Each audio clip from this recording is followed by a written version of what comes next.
¿Y si el mayor daño de las sanciones europeas no lo sufre Rusia, sino la propia Europa? La Unión Europea acaba de anunciar su 20º paquete de sanciones contra Rusia, presentándolo como el más severo de todos. Prohíben casi por completo la exportación e importación de productos clave, bloquean bancos rusos, extienden el embargo al petróleo y a decenas de navieras. Suena contundente. Pero en cuanto Bruselas reveló sus medidas, la respuesta de Putin fue inmediata y letal para las esperanzas europeas. En cuestión de horas, Moscú desarmó cualquier ilusión de estrangular la economía rusa. De hecho, incluso los propios expertos europeos empiezan a llamar estas sanciones una auténtica locura, recordando la famosa cita de Einstein. Insistir en lo mismo, esperando resultados distintos. Y es que, tras 4 años de sanciones fallidas, Rusia no solo ha soportado la presión, sino que ha fortalecido su economía, ha creado rutas alternativas, ha impulsado industrias propias y ha batido récords en sectores estratégicos. Mientras tanto, Europa se enfrenta al aumento del coste de la energía, la desindustrialización, problemas sociales agravados y pérdida de competitividad. Todo por una política que parece perjudicar más a sus propios ciudadanos que a su adversario. Si ignoramos estos datos y solo aceptamos la narrativa oficial, corremos el riesgo de caer en la desinformación y no entender cómo esto afecta nuestro día a día. ¿De verdad las sanciones están funcionando? Quédate hasta el final para descubrir por qué este 20º paquete representa el ejemplo perfecto de una estrategia autodestructiva. Ahora, pongamos en contexto cómo llegamos hasta aquí y por qué este paquete está generando tanta controversia. Para entender el presente, hay que mirar atrás. ¿Cómo hemos llegado al 20º paquete de sanciones de la Unión Europea contra Rusia?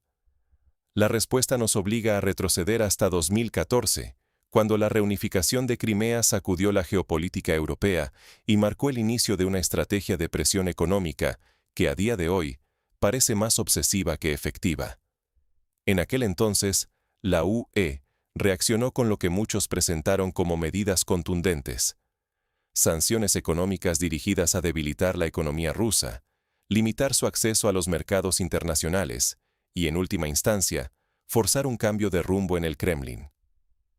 Las sanciones se intensificaron tras el inicio del conflicto en Ucrania, en febrero de 2022, con la promesa de asestar golpes decisivos a los sectores energéticos, financieros y tecnológicos rusos. Cada nuevo paquete era anunciado como el definitivo, el que colapsaría la economía rusa, provocaría el default y quizás una ola de descontento social capaz de cambiar el régimen. Pero la realidad nunca se ajustó a ese guión. Lejos de hundirse, Rusia mostró una capacidad de adaptación que pocos esperaban. El país redirigió sus exportaciones de energía hacia Asia, creó una flota propia de petroleros fuera del alcance de las restricciones occidentales, y empezó a operar con sistemas financieros alternativos ligados a China, la India y otros socios asiáticos.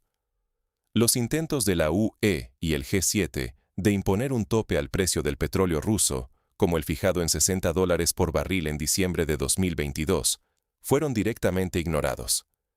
Moscú vendía su crudo a precios nocturnos y a compradores dispuestos, usando barcos e intermediarios fuera de la jurisdicción occidental, haciendo que ese techo no tuviera ningún efecto real. Con cada fracaso, Bruselas respondía duplicando la apuesta.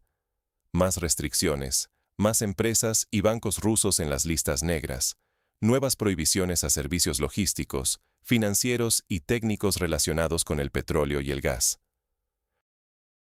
Pero la lógica detrás de estas medidas ignoraba una verdad incómoda. Rusia había tejido, durante años de sanciones, una red paralela de transporte, seguros y puertos en Asia y Oriente Medio. Así, prohibiciones como la de asegurar o reparar petroleros rusos en Europa se convirtieron en papel mojado. El grueso de la flota rusa opera ahora en rutas que nunca tocan puertos europeos, asegurada y mantenida por empresas fuera del alcance comunitario. Incluso cuando la Comisión Europea, liderada por Ursula von der Leyen, anuncia con entusiasmo la inclusión de decenas de petroleros o bancos en la lista negra, el impacto real sobre la economía rusa es marginal. Los barcos siguen transportando crudo a India, China o Turquía, mercados gigantescos que no reconocen las sanciones europeas.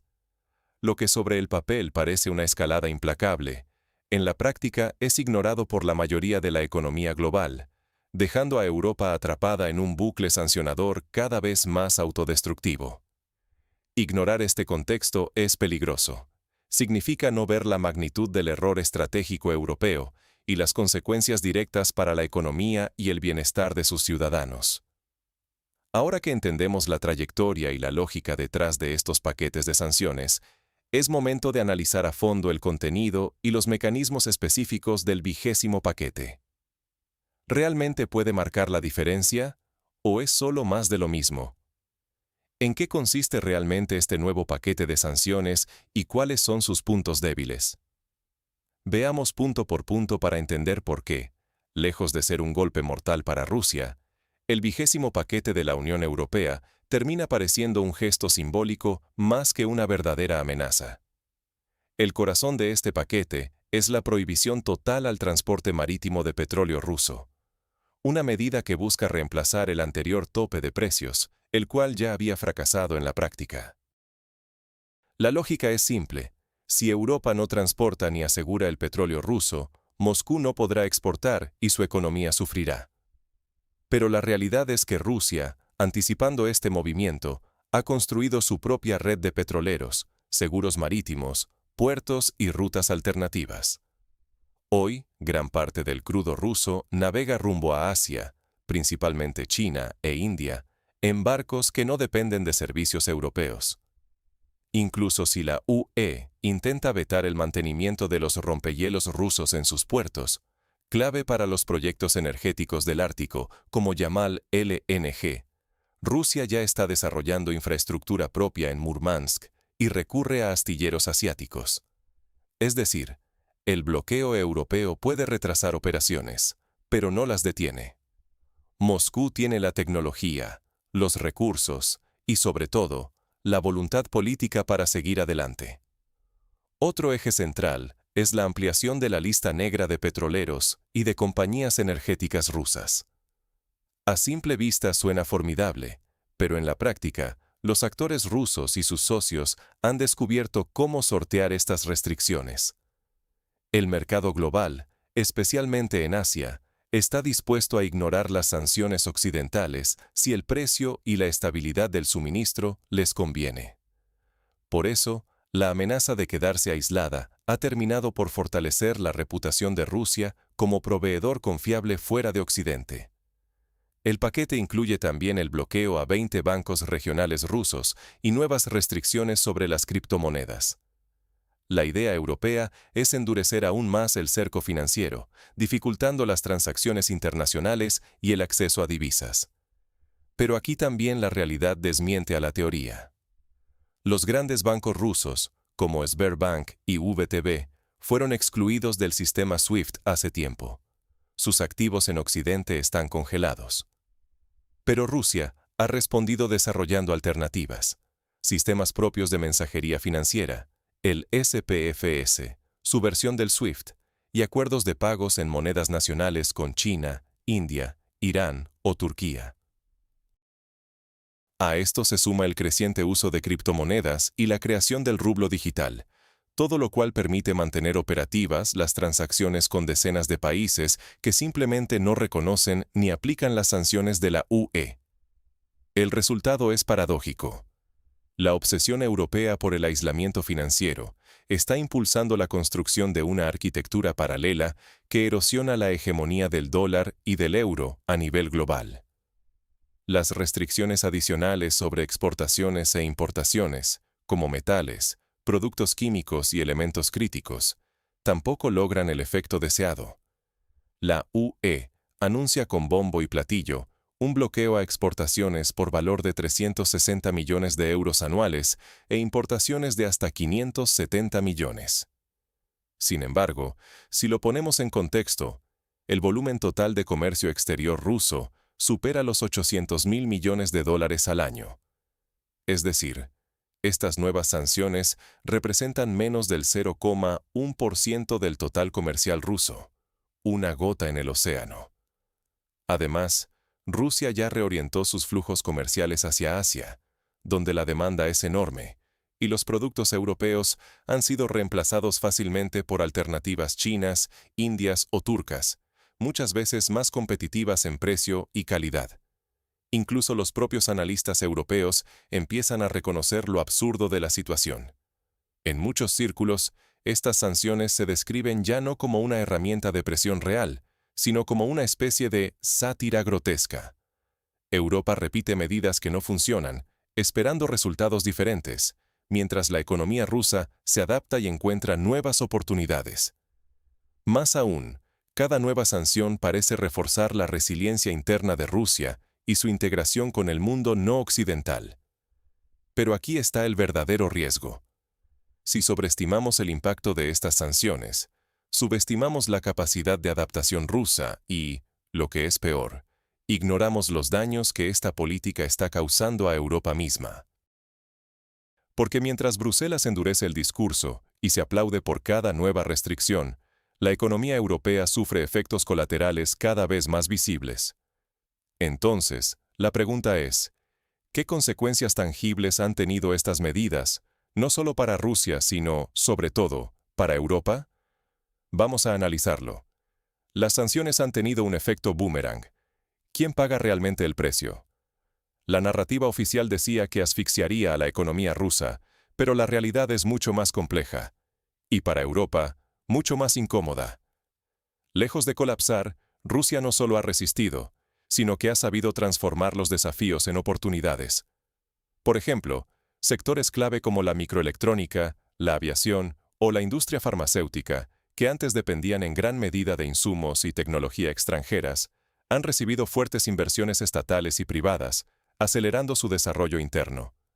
Las sanciones, en vez de paralizar la economía, han obligado a Rusia a buscar alternativas domésticas y fortalecer su independencia tecnológica y productiva. Además, en el ámbito financiero, Rusia ha impulsado el uso del rublo digital, ha ampliado el uso de sistemas de pago alternativos como el CIPS chino y ha fomentado el comercio bilateral en monedas nacionales con socios como China, India y Turquía. Esto ha permitido crear una arquitectura financiera paralela, resistente a las sanciones occidentales y cada vez más atractiva para otros países que buscan escapar del control y la vigilancia del sistema bancario internacional tradicional. En términos de comercio y logística, Rusia ha logrado diversificarse. El flujo de exportaciones que antes iba hacia Europa ahora encuentra nuevos destinos en Asia, Oriente Medio y África. El vacío dejado por los productos europeos ha sido rápidamente ocupado por fabricantes chinos, indios y turcos, que ofrecen alternativas iguales o incluso mejores en relación calidad-precio.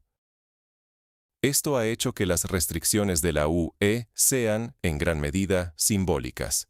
Por ejemplo, los intentos de bloquear metales, productos químicos o tierras raras rusas apenas afectan a un pequeño porcentaje del comercio total de Rusia, cuyo volumen supera los 800.000 millones de dólares anuales. Mientras tanto, Europa ha sentido el golpe con fuerza. Al cortar los lazos energéticos y comerciales con Rusia, el continente ha sufrido una escalada de precios de la energía, una inflación persistente y la pérdida de acceso a materias primas críticas. Sectores industriales enteros, desde la automoción hasta la producción de fertilizantes y químicos, se han visto forzados a reducir su producción o incluso a cerrar, incapaces de competir con los altos costes energéticos y la escasez de insumos. La recesión, el desempleo y la desindustrialización avanzan aceleradamente, minando la competitividad europea en el mercado global. No solo eso, la presión sobre las cadenas de suministro, la subida de los precios y la incertidumbre económica han provocado una ola de protestas sociales en varios países europeos. Familias que ya no pueden pagar las facturas de la luz, trabajadores despedidos y pequeñas empresas al borde de la quiebra se preguntan si el precio de las sanciones, en realidad, lo pagan ellos y no el Kremlin. Paradójicamente, al intentar aislar a Rusia, Europa se ha autoaislado de mercados vitales y ha perdido influencia en regiones donde otros actores, como China o Turquía, llenan el vacío dejado por las empresas europeas. Las restricciones al comercio con países de Asia Central, Turquía o el Golfo, por miedo al reexport de productos a Rusia, solo han servido para deteriorar relaciones y facilitar que competidores ocupen el espacio abandonado por la UE. Todo esto se traduce en una pregunta clave para nosotros como ciudadanos. ¿Hasta qué punto apoyar políticas que, lejos de lograr sus objetivos, generan consecuencias negativas en nuestra propia economía y bienestar? Ignorar estos efectos puede llevarnos a respaldar estrategias autodestructivas y a perder de vista nuevas oportunidades de desarrollo y cooperación internacional. Entonces, ¿qué podemos aprender y aplicar de este escenario, tanto en política como en nuestra vida diaria? La historia deja lecciones valiosas para quien quiera escucharlas.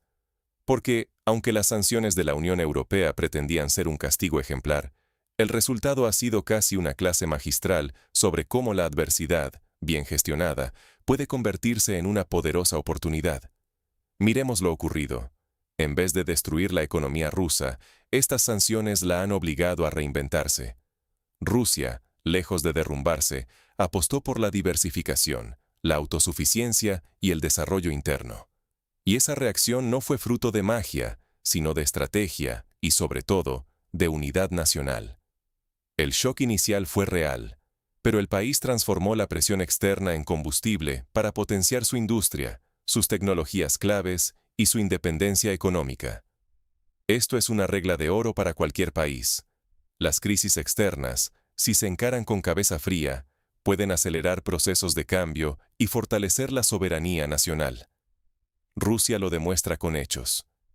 En 4 años, sectores como la microelectrónica, la fabricación de maquinaria, componentes para aviación y la industria farmacéutica, que antes dependían del extranjero, han visto surgir alternativas autóctonas y competitivas. Miles de empleos nuevos, crecimiento en áreas estratégicas y una economía menos vulnerable a los vaivenes de Occidente. Paradójicamente, Europa ha sido la principal víctima de su propia estrategia. La política de sanciones, guiada más por el orgullo y el dogmatismo que por el pragmatismo, ha llevado al continente a una situación de desventaja global. El cierre de canales comerciales con Rusia no solo ha privado a Europa de energía barata y mercados gigantes, sino que ha encarecido la vida, cerrado fábricas y disparado la inestabilidad social. Las cifras no mienten. La recesión o estancamiento se instala en las principales economías europeas, mientras la inflación y el desempleo golpean a familias comunes. Lo que debía debilitar al adversario, terminó debilitando la propia casa. Aquí aparece la lección más importante. Apostar por la confrontación continua, repitiendo los mismos errores y esperando resultados distintos, como bien decía Einstein, es receta segura para el fracaso. Las élites europeas han preferido insistir en una ruta que ya ha mostrado ser autodestructiva, antes que detenerse y analizar críticamente sus propios fallos. Por orgullo, por miedo a reconocer errores, o por no querer dialogar desde el respeto mutuo y el realismo. La autocrítica, el pragmatismo y la apertura al diálogo, aunque puedan parecer signos de debilidad para algunos, en realidad son los pilares de cualquier política eficaz. Solo así se pueden corregir rumbos y evitar que el coste de las decisiones caiga sobre la población. Europa tiene mucho que aprender de esta experiencia. La resiliencia no nace de la terquedad, sino de la capacidad de adaptarse y buscar soluciones que beneficien a sus ciudadanos antes que a las ambiciones de unos pocos. Y aquí está el gran riesgo para todos nosotros. Si Europa no aprende de sus errores, está condenada a repetirlos. Eso significa resignar competitividad, bienestar y, lo más grave, perder soberanía frente a quienes sí logran adaptarse al nuevo escenario global.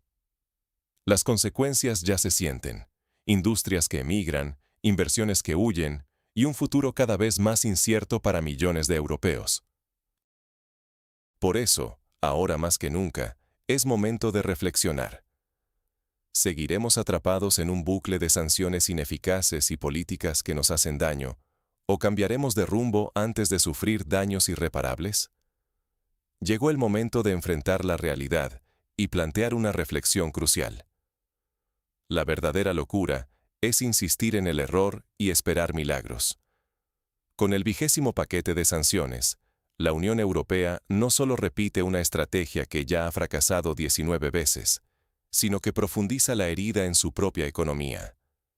Europa, que alguna vez fue sinónimo de prosperidad y liderazgo industrial, ahora camina hacia la irrelevancia, sacrificando su bienestar y su futuro en el altar de una cruzada geopolítica que no ha debilitado a Rusia, sino que la ha fortalecido. Mientras Bruselas impone sanción tras sanción, Moscú encuentra nuevos socios, mercados más dinámicos y menos condicionados, desde Asia y Medio Oriente hasta África y América Latina.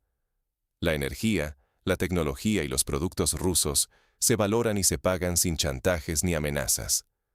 La economía rusa no solo ha resistido, ha creado sistemas alternativos de comercio y finanzas, volviéndose aún más resiliente. Occidente, en cambio, se aferra a un relato que ya no se sostiene, mientras su industria pierde competitividad. Sus inversiones y fábricas emigran hacia donde la energía es barata y las reglas del juego, más previsibles. Lo más preocupante es que esta política no solo castiga a los políticos, sino a millones de ciudadanos europeos. El coste de la vida sube, los empleos se pierden, el bienestar se erosiona. ¿Y todo? ¿Para qué? Para demostrar un supuesto liderazgo internacional que, en la práctica, ha dejado a Europa aislada y debilitada ante el surgimiento de un mundo multipolar. Seguir ignorando el fracaso de esta estrategia es condenar a Europa a una crisis aún más profunda. Es permitir que la arrogancia y la rusofobia sigan dictando políticas autodestructivas, que solo benefician a quienes desean ver una Europa débil y dividida. Como dijo Einstein, la definición de locura es hacer lo mismo una y otra vez esperando resultados diferentes. Y ese círculo vicioso es el que estamos viendo hoy. Ahora te pregunto, ¿crees que Europa debe seguir por este camino o es hora de replantear su estrategia? ¿Quién realmente paga el precio de estas sanciones? Déjanos tu opinión en los comentarios. Comparte este video para que más personas puedan cuestionar el relato oficial. Y recuerda, solo cuestionando lo establecido podremos aspirar a un futuro mejor.